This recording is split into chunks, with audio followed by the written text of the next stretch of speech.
ఆవిడ అన్న మాటలు, చంద్రమౌళి గారు మేము మన వైజాగ్లో కనుక, ఆయన రిటైర్డ్ ఎంప్లాయ్, బ్యాంక్ ఎంప్లాయ్,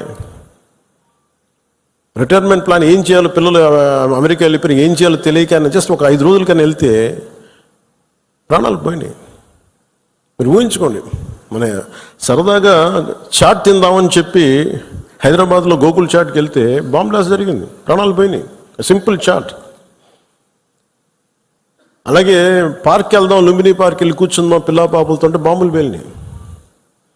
అంటే ఉగ్రవాదం తాలూకు పంజా అన్నిటి మీద ఉంటుంది. దీంట్లో దాదాపు 26 మంది చనిపోయారు. ఈ గుర్రాలని తీసుకెళ్ళి ఒక్కతను మటుకు ఒకే ఆయన ముస్లిం, మిగతా 25 మంది 25 మెంబర్స్ హిందూస్. అది కూడా ఆయన ఎదిరించాడు. గుర్రాలను తీసుకెళ్లే వ్యక్తి ఉగ్రవాదులు ఎదిరిస్తే ఆయన చంపేశారనేది వార్త. అంటే కశ్మీరు, మనందరం ఒక అందమైన లొకేషన్ చూస్తే మేము చాలాసార్లు, అంటే నాకు ఎందుకు కశ్మీర్ అనేది ప్రత్యేకంగా నాకు తగులుతూ ఉంటుందంటే, యాజ్ ఎ లీడర్ మీరందరూ కూడా, యాజ్ ఎ పొలిటికల్ పార్టీ స్టేక్ హోల్డర్స్గా మీరందరూ you have to read history.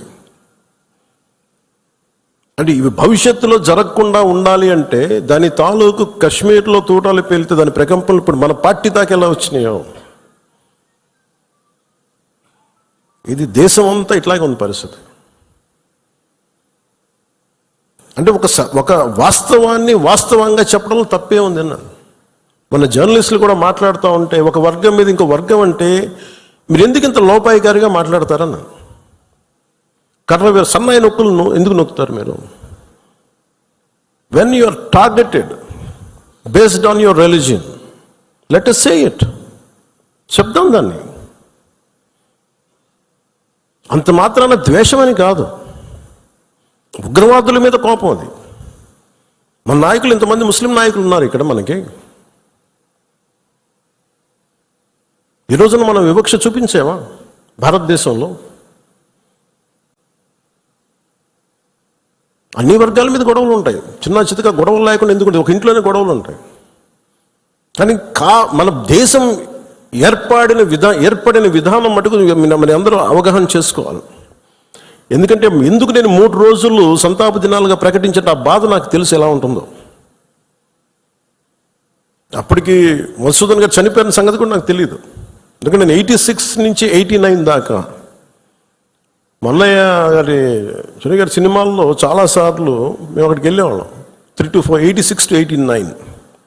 ఇంకా కశ్మీర్ ఉగ్రవాదం ఇంకా పైకి రానాలి, ఇంకా వచ్చి తొలి దశల్లో 89లో స్టార్ట్ అయింది. ఇంకా 90sకి దాదాపు ఎన్ని వేల మందిని చంపేశారు. కొన్ని లక్షల మంది కశ్మీరీ పండిట్స్ని వలసపోయేలా చేశారు.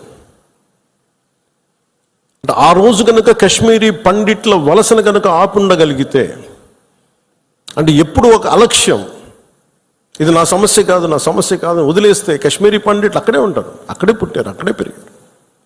వేరే రాష్ట్రాల నుంచి కూడా రాలేదు, అందరూ అక్కడే పుట్టారు, అక్కడే పెరిగారు. లక్షలాది మంది కశ్మీరీ పండిట్స్ వలసలు వెళ్ళిపోయారు. నాకు పర్సనల్ ఎక్స్పీరియన్స్ ఏంటంటే 86, 89లో మేము షూటింగ్ల కోసం నేను కొంత ప్రొడక్షన్లో నేను పనిచేశాను. చిన్న ఏదైనా కావాలంటే అవసరాలుగా మార్కెట్కి వెళ్ళేవాడిని. శ్రీనగర్ మార్కెట్కి వెళ్తే ఫస్ట్ ఇయర్ బాగానే ఉంది, కానీ 86లో 87, 88కి చాలా ఇబ్బంది అయిపోయింది. ఇంకా 89 దగ్గరికి వచ్చేటప్పటికి షూటింగ్ జరుగుతుంటేనే గొడవలు అయిపోయాయి. 1-2 రోజులు త్వరగా ముగించుకొని వచ్చేస్తుంటే అప్పుడున్న కశ్మీరీ పండిట్ ఒక అతను చెప్పాడు, ఇంక మీరు రాలేరు ఇక్కడికి అన్నాడు. ఎందుకంటే మా మొహల్లాల్లో, మా ఏరియాల్లో చాలా ఇబ్బందులు అయిపోతున్నాయి, మాకు ఇబ్బంది వచ్చేసరికి మీరు రాలేరు కళ్యాణ్ మీరు అని చెప్పాడు.